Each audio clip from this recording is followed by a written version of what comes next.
mami namin. Masyado kong biglaan yung nangyari. Masakit po doon kasi ako yung pinakahuling nakapunta.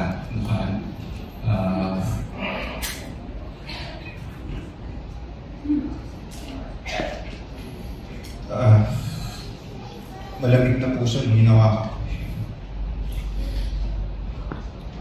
I'm sure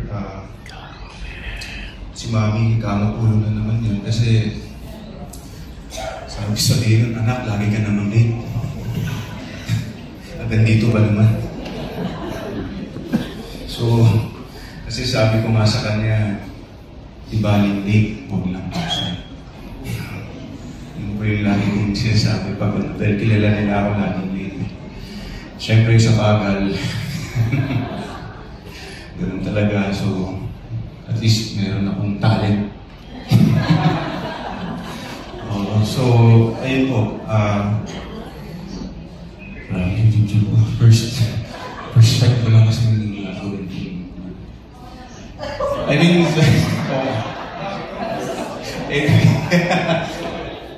ayun lang po. At least nakapatawa ko naman po kayo, siguro, di ba? Siguro yung kwento ko na lang po ng bahagya. Yung huling pagsasama kasi namin ni Mami. This was 2 years ago. December 25, yun ako na Pasko.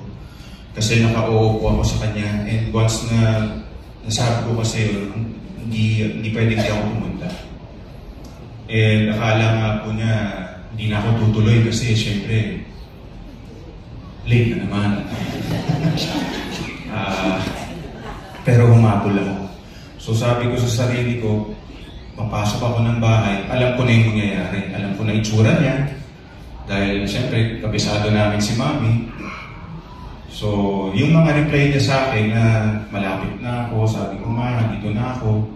Medyo hindi na nagre-reply. So, alam ko na masama yung loob o bad trip na naman sa akin.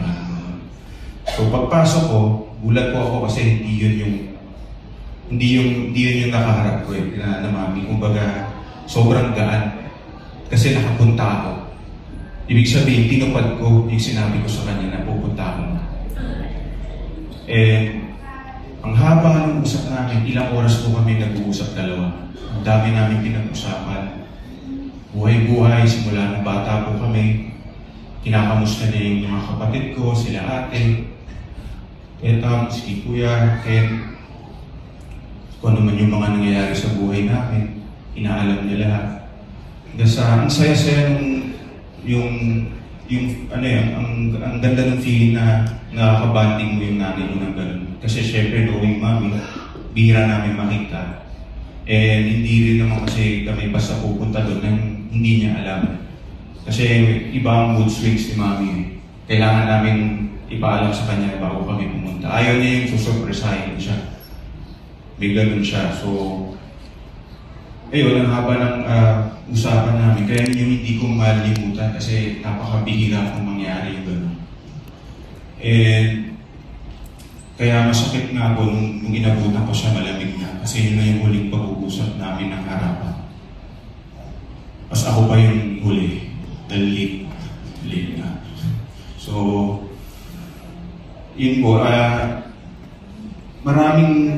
Marami pang mga magagandang yung mga nangyari sa amin ni Mami na hindi ko malimutan, pero baka magtagal tayo dito ng gamalahunan kaya hindi ko na pa-i-play ko na lang.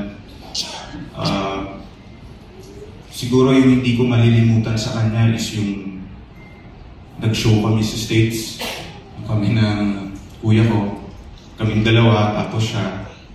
Ang sabi niya sa akin, andun kami sa backstage. Bago siya mag-perform, kasi 4 na kanta po siya bago kami. I-duet ko yung kapatid ko. Sabi niya, mga anak, shock muna tayo. Ang palakas loob. So, nilapak niya yung XO, ONEC ba yun? Basta gano'n. Sabi niya, ayos. Nakakasyat na tayo, bro. O sige, ako na anak ha, sasalpak na ako, kayo nang bahala dyan. Hanggang sa lumakas nga yung loob namin, kasi nauubos namin yung bote. So, ang ending, pagtapos ni Mami, nagulat siya, ba't ganun na yung mga itsura namin? Anak, okay lang ba kayo? Sabi namin, Ma, sorry po. O bakit? Kasi naubos namin yung bote mo. Tawa lang siya kasi iniisip namin baka mabad trip eh, magalit. Eh, hindi, natawa siya. So, ang saya nung naging show namin kasi nga, kumakanta kami lasing. At nagkamali-mali na yung nakakanta namin, dalawa. Hanggang sa tumalon pa ng stage yung kuya ko dahil hinabol niya yung shades niya dahil tumalsin. Akala ko matatalon sa mga tao eh.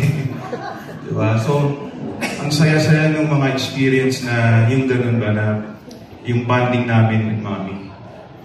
And naalala ko pa nga nun, nung bata pa ako, minimake-upan siya sa parang sa kwarto niya, meron siya parang dressing room. So doon lagi siya minimake-upan.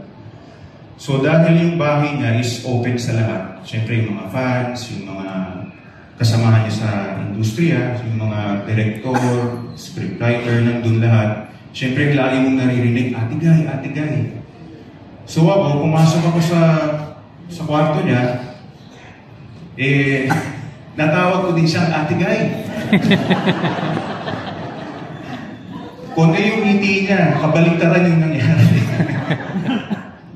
So nagulat din ako, kasi bakit yun yung lumabas sa bibig ko? Dinaser mo nang tuloy ako ng nanay ko. Diba? So alam mo yun, yung ganun yun yung mga naaalala ko kay Mami. Saka yung papasama siya sa akin. So, Mami, huwag kang magagalit. So, doon kami sa Las Vegas. Anak, samahan mo ako, pipindot lang ako. Okay ma, sige. Enjoy lang.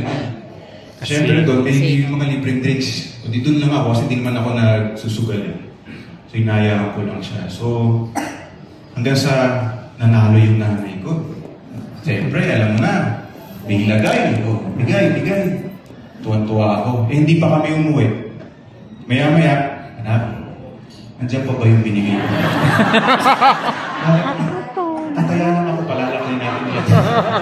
Story, yes. Wala na akong kawala kasi alam niyo, binigyan niya ako.